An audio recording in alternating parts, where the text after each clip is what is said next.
एही आलोचना को स्वागत। आज आमे भारतीय संविधान माने आम कॉन्स्टिट्यूशन गोटे बहुत गुरुत्वपूर्ण अंश को नहीं कथा हेबा। एहा हेउछि पार्ट वी रे थिबा राज्यनीतिर निर्देशात्मक सिद्धांत, जहाँ को आमे साधारणतः directive principles of state policy बा डीपीएसपी बोली कहू। ठीक आम पाखरे जो तथ्य अछि सेथिरु आमे एही सिद्धांत गुड़िकर गभीरता को बुझिबाकू चेष्टा करबा अछि। निश्चित हमर लक्ष्य हेला एही सिद्धांत गुड़िक प्रकृतरे कोन, एहार महत्व केते आउ एहाकू केमिति भलो भाबरे बुझि हेबो। आउ सबुट बड़ कथा एहा फंडामेंटल राइट्स ठारू केमिति अलगा। हाँ, सेटा बहुत जरूरी। Doctor B R. अम्बेडकर एहाकू संविधान रो एक अभिनव वैशिष्ट्य माने नोवेल फीचर बोली कहिथिले। हाँ, आउ कुहा जाय जे फंडामेंटल राइट्स सहित मिसी एहा संविधान रो दर्शन आउ आत्मा। एहा तो बहुत बड़ कथा लागुछि। चलंतु एहार अर्थ बुझिबा। निश्चित भाबरे देखंतु एही डायरेक्टिव प्रिंसिपल्स गुड़िक माने ए निर्देशक तत्व गुड़िक प्रकृतरे राज्य पई एक मार्गदर्शक परि माने एही सिद्धांत गुड़िक दृष्टि रे रखिबा कथा। अच्छा, एगुड़िक देशर शासन पई मौलिक बोली तो कॉन्स्टिट्यूशन रे ही कुहा जाईछि। ताले एही मार्गदर्शक सिद्धांत गुड़िक केउठी अछि आउ एहार स्वरूप कोन? एगुड़िक कॉन्स्टिट्यूशन रो पार्ट 4 रे अछि, आर्टिकल 36 रु 51 भितरे। आर्टिकल 36 रु 51 पार्ट 4। हाँ, एगुड़िक एक प्रकार सांविधानिक निर्देश बा परामर्श भळे राज्यर विधानपालिका, कार्यपालिका और प्रशासनिक संस्था मानक पई। अच्छा, आम पाखरे थिबा तथ्य कहूछि एहार मूल 1935 र इंस्ट्रूमेंट ऑफ इंस्ट्रक्शंस रे अछि। हाँ, सेठू एहार धारणा आछि। मोटामोटी भाबे एगुड़िक एक कल्याणकारी राष्ट्र बा वेलफेयर स्टेट रो परिकल्पना करे। वेलफेयर स्टेट एहार वैशिष्ट्य गुड़िक कोन? देखंतु किछि मुख्य वैशिष्ट्य अछि। प्रथमतः एहा एक आधुनिक गणतांत्रिक राष्ट्र पई एक व्यापक सोशल, इकोनॉमिक और पॉलिटिकल कार्यक्रम रो रूपरेखा दिए। द्वितीयतः एहार मूल लक्ष्य हेला सामाजिक और अर्थनैतिक गणतंत्र को प्रतिष्ठा करिबा, केवल राजनैतिक नुहे। सामाजिक अर्थनैतिक गणतंत्र बुझिली। तृतीयतः आमे आगुरु कहिला भଳି एगुड़िक देशर शासन पई मौलिक fundamental in the governance of the country. किंतु एठी गोटा बड़ कथा अछि ना, सबुठारु चर्चित विषय बोधे। हाँ, सेटा हेला एगुड़िक न्यायालय द्वारा लागू करा जाई पारिबो नाही बा नॉन जस्टिसेबल। नॉन जस्टिसेबल एहार अर्थ कोन? टिके सरल भाषा रे बुझिबे कि? एहार सरल अर्थ हेला जदि सरकार एही निर्देश गुड़िकु पालन न करंती बा से दिगरे काम न करंती, तेबे कोनसी नागरिक कोर्ट को जाई सरकारंकु एहाकु लागू करिबाकु बाध्य करि परिबे नाही। अच्छा, माने फंडामेंटल राइट्स बोली नुहे ना, सेमती नुहे। फंडामेंटल राइट्स रो उल्लंघन हेले तमे कोर्ट जाई पारु। ए क्षेत्र रे सेमती सीधा सड़क आईनगत प्रतिकार नाही। किंतु ताहले यार गुरुत्व कोन रहिला? ना, एहार अर्थ नुहे जे एगुड़िकु गुरुत्वहीन। एहार नैतिक और राजनीतिक गुरुत्व अछि। आउ एहा केवल केंद्र बा राज्य सरकार नुहंती। संविधान रो आर्टिकल 36 अनुसारे राज्यर परिभाषा भितरे आसुथिबा सबु कर्तृपक्षक पई लागू होय, जेमति कि एलआईसी, ओएनजीसी एमती सबु संस्था। बा, एहा तो व्यापक। ताहले एते सारा निर्देश अछि आर्टिकल 36 रु 51 भितरे, एहाकू किछि वर्गरे विभक्त करा जायछि कि बुझिबा पई? देखंतु कॉन्स्टिट्यूशन रे एमती किछि ऑफिशियल क्लासिफिकेशन नाही। अच्छा, किंतु एहार विषय वस्तु आउ दिग अनुसारे विशेषज्ञ माने एहाकू साधारणतः तीनोटी मुख्य वर्गरे बांटी थांती। कौन से गुड़िक? समाजवादी, सोशलिस्टिक, गांधीवादी, गांधीयन आउ उदारवादी, बौद्धिक, लिबरल, इंटेलेक्चुअल। ठीक अछि, चलंतो एही वर्ग गुड़िकु टिके देखिबा। प्रथमे समाजवादी सिद्धांत। एही सिद्धांत गुड़िक तो नारु ही जणा पडुची समाजवादर आदर्श द्वारा अनुप्राणित। एकदम। एहार मूल लक्ष्य हेला सामाजिक आउ अर्थनैतिक न्याय प्रतिष्ठा करिबा आउ एक कल्याणकारी राष्ट्र आडकु जिबा। किछि परिचित उदाहरण अछि कि जेमिति? हाँ, बहुत अछि। जेपरि कि आर्टिकल 39D पुरुष आउ महिलांक पई समान काम पई समान वेतन, equal pay for equal work. एटा तो बहुत चर्चित। आउ सेपरि आर्टिकल 39A जहा परे जोड़ा जाईछि गरीब लोकंकु मागणा आईन सहायता देबा कथा कोहे, फ्री लीगल एड। आउ आर्टिकल 47 भी अछि ना, पुष्टि साधन स्तर, जीवन धारणा मानर उन्नति। हाँ, जनस्वास्थ्यर सुधार, ए सबु समाजवादी लक्ष्य। एहार परिसर आहुरी बड़। आर्टिकल 38 कहुछि एमिति एक सामाजिक व्यवस्था गठन करिबाकू जेउठी न्याय मिलिबो, सामाजिक, अर्थनैतिक, ରାଜନୈତିକ। ଆଉ ଆୟରେ ଅସମାନତା କମେଇବା କଥା ବି କହୁଛି। ହଁ, ଆର୍ଟିକଲ 38(2) ରେ ସେଇଆ ଅଛି। ଆୟ, ସୁବିଧା, ସୁଯୋଗରେ ଅସମାନତା କମେଇବା। ପୁଣି ଆର୍ଟିକଲ 39ର ବାକି ଅଂଶରେ ଅଛି ସମସ୍ତଙ୍କ ପାଇଁ ଜୀବିକାର ସାଧନ, ଦେଶର ସମ୍ବଳର ଠିକ୍ ବଣ୍ଟନ। ଆଉ ସମ୍ପତ୍ତି କେନ୍ଦ୍ରୀଭୂତ ନ ହେବା କଥା ଆର୍ଟିକଲ 39C।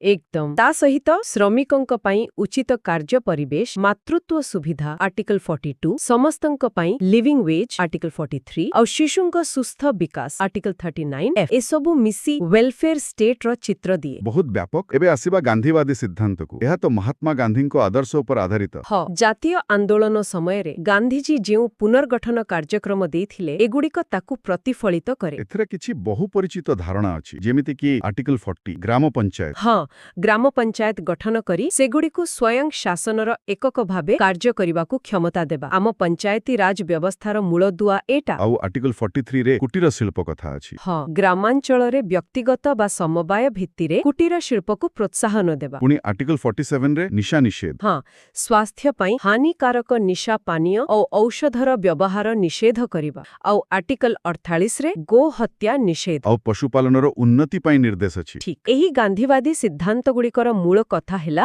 ଗ୍ରାମୀଣ ବିକାଶ ଆଉ ତୃଣମୂଳ ସ୍ତରର ସଶକ୍ତିକରଣ।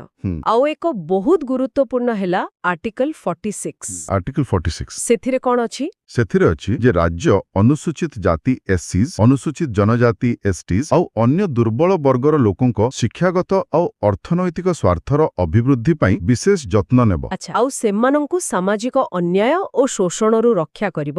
ଏହା ଗାନ୍ଧିଜୀଙ୍କର ସର୍ବୋଦୟ ଏବଂ ଅନ୍ତ୍ୟୋଦୟ ଚିନ୍ତାଧାରା ସହ ଜଡ଼ିତ। ବୁଝିଲି। ଏବଂ ତୃତୀୟ ବର୍ଗ ହେଲା ଉଦାରବାଦୀ ବୌଦ୍ଧିକ ସିଦ୍ଧାନ୍ତ, ଲିବରାଲ ଇଣ୍ଟେଲେକ୍ଚୁଆଲ। ହଁ, ଏହା ଉଦାରବାଦୀ ଚିନ୍ତାଧାରାକୁ ପ୍ରତିଫଳିତ କରେ। ଏଥିରେ କିଛି ବହୁ ଚର୍ଚ୍ଚିତ ଏବଂ ବେଳେବେଳେ ସମ୍ବେଦନଶୀଳ ବିଷୟ ବି ରହିଛି, ଯେପରିକି ଆର୍ଟିକଲ 44 ୟୁନିଫର୍ମ ସିଭିଲ କୋଡ୍, ସମସ୍ତ ନାଗରିକଙ୍କ ପାଇଁ ଦେଶବ୍ୟାପୀ ଏକ ସମାନ ନାଗରିକ ସଂହିତା ଲାଗୁ କରିବାକୁ ଚେଷ୍ଟା କରିବା। ହଁ, ଆଉ ଗୋଟିଏ ହେଲା ଆର୍ଟିକଲ 45। ଏଇଟା ବଦଳିଛି ନା? ହଁ, 86ତମ ଆମେଣ୍ଡମେଣ୍ଟ ପରେ ଏହା ଏବେ 6 ବର୍ଷ ବୟସ ପର୍ଯ୍ୟନ୍ତ ଶିଶୁଙ୍କ ପାଇଁ ପ୍ରାକ୍ ଶୈଶବ ଯତ୍ନ ଓ ଶିକ୍ଷାର ବ୍ୟବସ୍ଥା କରିବାକୁ କହୁଛି। Early childhood care and education. ଠିକ୍। ଆଉ ଆର୍ଟିକଲ 50 ନ୍ୟାୟପାଳିକା ଆଉ କାର୍ଯ୍ୟପାଳିକାର ପୃଥକୀକରଣ। हाँ, separation of judiciary from the executive. ଚୁକ୍ତି ପୃଥକୀକରଣ ନୀତି ପାଇଁ ଏହା ଗୁରୁତ୍ୱପୂର୍ଣ୍ଣ। ଏବଂ ଆର୍ଟିକଲ 51 ଆନ୍ତର୍ଜାତୀୟ ଶାନ୍ତି ଓ ସୁରକ୍ଷା। ହଁ, promotion of international peace and security.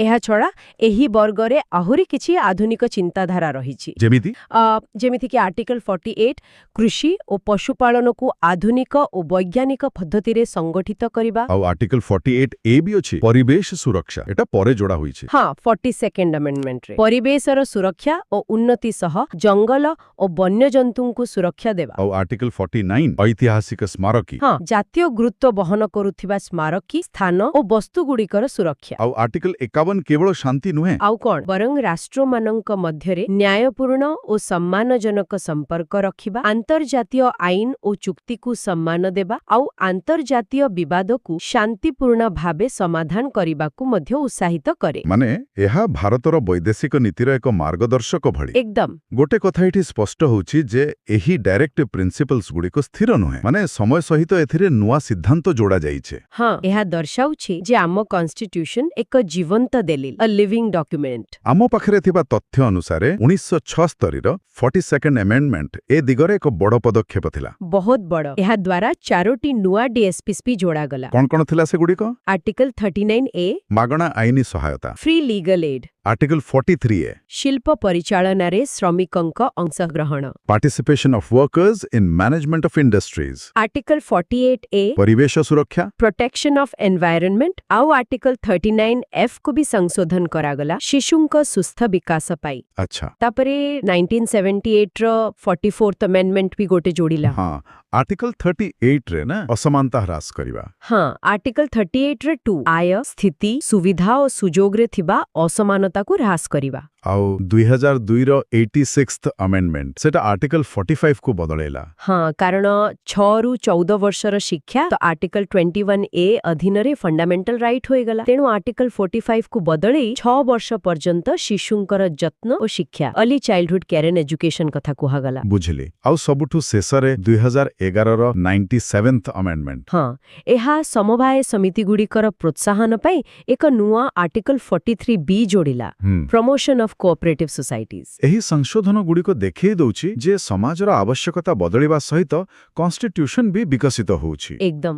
ଆଉ ଗୋଟେ କୌତୁହଳପୂର୍ଣ୍ଣ କଥା ବି ଅଛି, କେବଳ ପାର୍ଟ 4ରେ ନୁହେଁ, କନଷ୍ଟିଟ୍ୟୁସନ ଅନ୍ୟ କିଛି ଭାଗରେ ବି ଏମିତି ନିର୍ଦ୍ଦେଶ ଅଛି। ହଁ, ଡାଇରେକ୍ଟିଭ୍ସ ଆଉଟସାଇଡ୍ ପାର୍ଟ 4 ସେଗୁଡ଼ିକ ବି ରାଜ୍ୟର ନୀତି ନିର୍ଦ୍ଧାରଣକୁ ପ୍ରଭାବିତ କରିବା କଥା। ଗୋଟିଏ ଉଦାହରଣ ଅଛି ଆର୍ଟିକଲ 335। ହଁ, ଏହା କହେ ଯେ ସରକାରୀ ଚାକିରିରେ ନିଯୁକ୍ତି ଦେଲାବେଳେ ପ୍ରଶାସନିକ ଦକ୍ଷତା ଏଫିସିଏନ୍ସି ଅଫ୍ ଆଡମିନିଷ୍ଟ୍ରେସନ ବଜାୟ ରଖିବା ସହିତ ଏସସିଜ୍ ଆଉ ଏସଟିଜ୍ଙ୍କ ଦାବିକୁ ବି ବିଚାରକୁ ନେବାକୁ ହବ। ଏହା ଏକ ସନ୍ତୁଳନ ରକ୍ଷା କରିବା କଥା କହୁଛି। ହଁ, ସେହିପରି ଆର୍ଟିକଲ 350A ଅଛି। ସେଥିରେ କଣ? ଏହା କହେ ଯେ ପ୍ରତ୍ୟେକ ରାଜ୍ୟ ଆଉ ସ୍ଥାନୀୟ କର୍ତ୍ତୃପକ୍ଷ ଭାଷାଗତ ସଂଖ୍ୟାଲଘୁ ଲିଙ୍ଗୁଇଷ୍ଟିକ୍ ମାଇନରିଟିଜ୍ ପିଲାମାନଙ୍କ ପାଇଁ ପ୍ରାଥମିକ ସ୍ତରରେ ସେମାନଙ୍କ ମାତୃଭାଷାରେ ଶିକ୍ଷା ଦେବା ପାଇଁ ପର୍ଯ୍ୟାପ୍ତ ସୁବିଧା ଯୋଗାଇବାକୁ ଚେଷ୍ଟା କରିବେ। ଏଇଟା ବହୁତ ଗୁରୁତ୍ୱପୂର୍ଣ୍ଣ। ହଁ, ଆଉ ଆର୍ଟିକଲ 351 ହିନ୍ଦୀ ଭାଷାର ପ୍ରଚାର ଓ ପ୍ରସାର ପାଇଁ କେନ୍ଦ୍ର ସରକାରଙ୍କୁ କର୍ତ୍ତବ୍ୟ ଦେଇଛି। କାହିଁକି? ଯାହା ଦ୍ୱାରା ଏହା ଭାରତର ମିଶ୍ରିତ ସଂସ୍କୃତିର ଅଭିବ୍ୟକ୍ତିର ମାଧ୍ୟମ ହୋଇପାରିବ। ତେଣୁ ଏହି ନିର୍ଦ୍ଦେଶଗୁଡ଼ିକ ବି ଗୁରୁତ୍ୱପୂର୍ଣ୍ଣ। ଠିକ୍ ଅଛି, ଏବେ ଆସନ୍ତୁ ସବୁଠାରୁ ମୁଖ୍ୟ ପ୍ରସଙ୍ଗକୁ। କନଷ୍ଟିଟ୍ୟୁସନର ଏହି ଦୁଇଟି ମୁଖ୍ୟ ସ୍ତମ୍ଭ, ଡାଇରେକ୍ଟିଭ ପ୍ରିନ୍ସିପଲ୍ସ ଅଫ୍ ଷ୍ଟେଟ୍ ପଲିସି ଏବଂ ଫଣ୍ଡାମେଣ୍ଟାଲ ରାଇଟ୍ସ, ଏ ଦୁହିଁଙ୍କ ଭିତରେ ମୌଳିକ ପାର୍ଥକ୍ୟ କଣ? ହଁ, ଏଟା ବୁଝିବା ବହୁତ ଜରୁରୀ। ଫଣ୍ଡାମେଣ୍ଟାଲ ରାଇଟ୍ସ ବିଷୟରେ ତ ଆମେ ବେଶୀ ଶୁଣୁ, କାରଣ ସେଗୁଡ଼ିକ କୋର୍ଟ ଦ୍ୱାରା ଲାଗୁ କରାଯାଇପାରେ, ଜଷ୍ଟିସିଏବଲ। ହଁ, তবে ডিপিএসপি কিপরি ভিন্ন? গোটে মুখ্য পার্থক্য যাহা আমি আগুরু কহিছে, ফন্ডামেন্টাল রাইটস মুখ্যতঃ নেগেটিভ। মানে সেগুড়িক রাজ্যকু কিছু করিবারু বারণ করে, যেমিতি state shall not deny equality before law, article 14। কিন্তু ডিপিএসপি গুড়িক পজিটিভ। আচ্ছা, পজিটিভ কেমতি? সেগুড়িক রাজ্যকু কিছু করিবা পাই নির্দেশ দিয়ে, যেমিতি the state shall strive to secure a uniform civil code, article 44। বুঝিলে, ଏହା ଏକ ମୌଳିକ ପାର୍ଥକ୍ୟ। ଆଉ ଗୋଟିଏ ବଡ଼ ପାର୍ଥକ୍ୟତା ହେଲା ଜଷ୍ଟିସିଆବିଲିଟି। हाँ, फंडामेंटल राइट्स गुड़िक जस्टिसिएबल, किंतु डीपीएसपी गुड़िक नॉन जस्टिसिएबल। ହଁ, ଉଭୟଙ୍କର ଲକ୍ଷ୍ୟରେ ବି ପାର୍ଥକ୍ୟ ଅଛି। କେମିତି? ଫଣ୍ଡାମେଣ୍ଟାଲ ରାଇଟ୍ସ ମୁଖ୍ୟତଃ ଦେଶରେ ରାଜନୈତିକ ଗଣତନ୍ତ୍ର ପଲିଟିକାଲ ଡେମୋକ୍ରେସି ସ୍ଥାପନ କରିବାକୁ ଚାହେଁ, ନାଗରିକଙ୍କୁ ରାଜ୍ୟର ଅତ୍ୟାଚାରରୁ ରକ୍ଷା କରେ। ଆଉ ଡିଏସପି? ଡିପିଏସପି ସାମାଜିକ ଓ ଅର୍ଥନୈତିକ ଗଣତନ୍ତ୍ର ସ୍ଥାପନ କରିବାକୁ ଚାହେଁ, ଯାହା ଏକ କଲ୍ୟାଣକାରୀ ରାଷ୍ଟ୍ର ପାଇଁ ଜରୁରୀ। ତାହେଲେ କଣ କହିହେବ ଯେ ଫଣ୍ଡାମେଣ୍ଟାଲ ରାଇଟ୍ସର ଆଇନଗତ ଗୁରୁତ୍ୱ ଅଧିକ? ଆଇନଗତ ପ୍ରବର୍ତ୍ତନ ଦୃଷ୍ଟିରୁ ଦେଖିଲେ ହଁ, ଫଣ୍ଡାମେଣ୍ଟାଲ ରାଇଟ୍ସର ଲିଗାଲ ସାଂକ୍ସନ୍ସ ଅଛି। ଉଲ୍ଲଂଘନ ହେଲେ କୋର୍ଟ କାର୍ଯ୍ୟାନୁଷ୍ଠାନ ନେଇପାରିବେ। ଆଉ ଡିପିଏସପିର? ଡିପିଏସପିର କେବଳ ମରାଲ ଆଣ୍ଡ ପଲିଟିକାଲ ସାଂକ୍ସନ୍ସ ଅଛି, ମାନେ ନୈତିକ ଓ ରାଜନୈତିକ ଅନୁମୋଦନ। ସରକାର ଏହାକୁ ପାଳନ ନ କଲେ ଜନସାଧାରଣଙ୍କ ପାଖରେ ଉତ୍ତରଦାୟୀ ରହିବେ, ବିଶେଷ କରି ନିର୍ବାଚନ ସମୟରେ। ଆଚ୍ଛା, ଆଉ କିଛି ପାର୍ଥକ୍ୟ? ହଁ, ଆଉ ଗୋଟେ ଦୃଷ୍ଟିକୋଣ ହେଲା ଫଣ୍ଡାମେଣ୍ଟାଲ ରାଇଟ୍ସ ବ୍ୟକ୍ତିର ଅଧିକାର ଓ କଲ୍ୟାଣ ଉପରେ ବେଶୀ ଗୁରୁତ୍ୱ ଦିଏ, ଇଣ୍ଡିଭିଜୁଆଲିଷ୍ଟିକ। କିନ୍ତୁ ଡିପିଏସପି ସମଗ୍ର ସମାଜ ବା ସମ୍ପ୍ରଦାୟର କଲ୍ୟାଣକୁ ଦେଖେ, ସୋଶାଲିଷ୍ଟିକ ବା କମ୍ୟୁନିଟେରିଆନ। ଆଉ କୋର୍ଟର ଭୂମିକା? ଯଦି କୌଣସି ଆଇନ ଫଣ୍ଡାମେଣ୍ଟାଲ ରାଇଟ୍ସକୁ ଉଲ୍ଲଂଘନ କରେ, କୋର୍ଟ ତାକୁ ଅସମ୍ବିଧାନିକ ଘୋଷଣା କରିପାରନ୍ତି, ଷ୍ଟ୍ରାଇକ୍ ଡାଉନ୍ କରିପାରନ୍ତି। କିନ୍ତୁ ଡିପିଏସପି କ୍ଷେତ୍ରରେ? କିନ୍ତୁ ଯଦି କୌଣସି ଆଇନ କେବଳ ଡିଏସପିକୁ ଉଲ୍ଲଂଘନ କରୁଥାଏ, ସେହି କାରଣରୁ କୋର୍ଟ ତାକୁ ଅସାମ୍ବିଧାନିକ କହିପାରିବେ ନାହିଁ। କିନ୍ତୁ ଏଠାରେ ଗୋଟିଏ ପ୍ରଶ୍ନ ଉଠୁଛି, ଯଦି ଡିଏସପି କୋର୍ଟ ଦ୍ୱାରା ଲାଗୁ ହୋଇପାରିବ ନାହିଁ, ତେବେ ଏହାର ପ୍ରକୃତ ମୂଲ୍ୟ କଣ? ଏହା କଣ କେବଳ କିଛି ଭଲ କଥା ଯାହା କନଷ୍ଟିଟ୍ୟୁସନରେ ଲେଖା ହୋଇ ରହିଯାଇଛି? ନା ନା, ଏହା ଏକ ଭଲ ପ୍ରଶ୍ନ, କିନ୍ତୁ ସେମିତି ନୁହେଁ। ନନ୍ ଜଷ୍ଟିସିଏବଲ ହେଲେ ମଧ୍ୟ ଡିଏସପିର ଯଥେଷ୍ଟ ଗୁରୁତ୍ୱ ରହିଛି। କେମିତି? ପ୍ରଥମତଃ ଆମେ କହୁଛୁ ଏଗୁଡ଼ିକ ଦେଶର ଶାସନ ପାଇଁ ମୌଳିକ, ଫଣ୍ଡାମେଣ୍ଟାଲ ଆଣ୍ଡ ଗଭର୍ଣ୍ଣାନ୍ସ। ସରକାର ଆଇନ ଓ ନୀତି ତିଆରି କଲାବେଳେ ଏହାକୁ ମାର୍ଗଦର୍ଶକ ଭାବେ ବ୍ୟବହାର କରିବା ଉଚିତ। ହଁ, ସେଇଟା ତ ଅଛି। ଦ୍ୱିତୀୟତଃ କୋର୍ଟ ବି ଏହାକୁ ଗୁରୁତ୍ୱ ଦିଅନ୍ତି। କୌଣସି ଆଇନର ସାମ୍ବିଧାନିକ ବୈଧତା ଯାଞ୍ଚ କଲାବେଳେ କୋର୍ଟ ଡିଏସପିକୁ ମଧ୍ୟ ବିଚାରକୁ ନିଅନ୍ତି। ଆଚ୍ଛା, କେମିତି? ଯଦି କୌଣସି ଆଇନ ଏକ ଡିଏସପିକୁ କାର୍ଯ୍ୟକାରୀ କରିବା ପାଇଁ ତିଆରି ହୋଇଥାଏ, ତେବେ କୋର୍ଟ ସେହି ଆଇନର ବୈଧତାକୁ ସମର୍ଥନ କରିପାରନ୍ତି। ଏପରିକି ଯଦି ତାହା କୌଣସି ଫଣ୍ଡାମେଣ୍ଟାଲ ରାଇଟ୍, ବିଶେଷ କରି ଆର୍ଟିକଲ 14 ସମାନତା ବା ଆର୍ଟିକଲ 19 ସ୍ୱାଧୀନତା ସହ ସାମାନ୍ୟ ସଂଘର୍ଷ କରୁଥାଏ। ଓହୋ। ହଁ, ସୁପ୍ରିମକୋର୍ଟ ବିଭିନ୍ନ ମାମଲାରେ କହିଛନ୍ତି ଯେ ଫଣ୍ଡାମେଣ୍ଟାଲ ରାଇଟ୍ସ ଏବଂ ଡିପିଏସପି ମଧ୍ୟରେ ସମନ୍ୱୟ ରକ୍ଷା କରିବା ଜରୁରୀ, ହାରମୋନି ଆଣ୍ଡ ବ୍ୟାଲେନ୍ସ। ଏ ଦୁଇଟି ଗୋଟିଏ ରଥର ଦୁଇଟି ଚକ ପରି, ଗୋଟିଏ ବିନା ଅନ୍ୟଟି ଅଧୁରା। ଏକଦମ। ତେଣୁ ଡିପିଏସପିର ସିଧାସଳଖ ଆଇନଗତ ପ୍ରବର୍ତ୍ତନ ନଥିଲେ ମଧ୍ୟ ପରୋକ୍ଷ ଭାବରେ ଏହାର ଯଥେଷ୍ଟ ପ୍ରଭାବ ରହିଛି। ଏହାକୁ କେବଳ କିଛି ନୈତିକ ଉପଦେଶ ବୋଲି କହିହେବ ନାହିଁ। ତେବେ ଆଜିର ଏହି ଗଭୀର ଆଲୋଚନାରୁ ଯାହା ବୁଝାପଡ଼ିଲା, ରାଜନୀତିର ନିର୍ଦ୍ଦେଶାତ୍ମକ ସିଦ୍ଧାନ୍ତ ବା ଡିପିଏସପି ଗୁଡ଼ିକ ଭାରତୀୟ କନଷ୍ଟିଟ୍ୟୁସନର ଏକ ମହତ୍ତ୍ୱପୂର୍ଣ୍ଣ ଏବଂ ଅନନ୍ୟ ଅଙ୍ଗ। ନିଶ୍ଚୟ। ଏଗୁଡ଼ିକ କେବଳ କିଛି ନୀତି ନୁହଁ, ବରଂ ଏକ ଦର୍ଶନ, ଏକ ନ୍ୟାୟପୂର୍ଣ୍ଣ, ସମାନତାମୂଳକ ଏବଂ କଲ୍ୟାଣକାରୀ ସମାଜ ଗଠନ ପାଇଁ ଏକ ମାର୍ଗଦର୍ଶିକା। ହଁ, ଏହା ଦେଶ ପାଇଁ ଏକ ଦୀର୍ଘକାଳୀନ ଲକ୍ଷ୍ୟ ନିର୍ଦ୍ଧାରଣ କରେ। ଏହାକୁ ସମ୍ବିଧାନର ବିବେକ ବା କନସିଏନ୍ସ ଅଫ୍ ଦ କନଷ୍ଟିଟ୍ୟୁସନ ବୋଲି ମଧ୍ୟ କୁହାଯାଇପାରେ। କନସିଏନ୍ସ ଅଫ୍ ଦ କନଷ୍ଟିଟ୍ୟୁସନ। କାରଣ ଏହା ରାଷ୍ଟ୍ରର ଲକ୍ଷ୍ୟ, ଆକାଂକ୍ଷା ଏବଂ ନୈତିକ ଦାୟିତ୍ୱକୁ ପ୍ରତିଫଳିତ କରେ।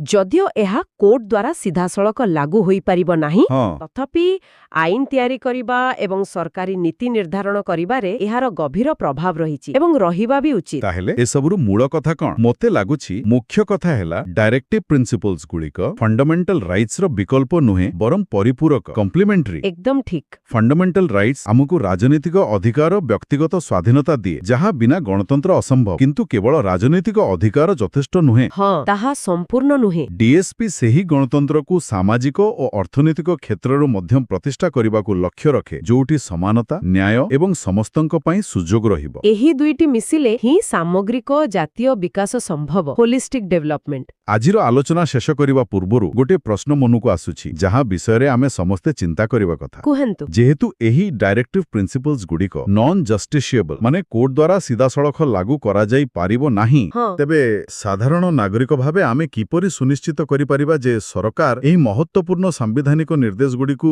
ଗମ୍ଭୀରତାର ସହ ନେଉଛନ୍ତି? ଏହା ଏକ ବଡ଼ ପ୍ରଶ୍ନ। ଆଉ ଏଗୁଡ଼ିକୁ ପାଳନ କରିବାକୁ ପ୍ରକୃତ ଚେଷ୍ଟା କରୁଛନ୍ତି? କୋର୍ଟ ବ୍ୟତୀତ ଏହି ସାମ୍ବିଧାନିକ ଆଦର୍ଶ ପ୍ରତି ସରକାରଙ୍କୁ ଉତ୍ତରଦାୟୀ ରଖିବା ପାଇଁ ଆଉ କଣ ବାଟ ଅଛି ବା ରହିବା ଉଚିତ? ଏହା ନିଶ୍ଚିତ ଭାବରେ ଏକ ବଡ଼ ଆହ୍ୱାନ। ଏହା ଉପରେ ବିଚାର କରିବାର ଆବଶ୍ୟକତା ରହିଛି।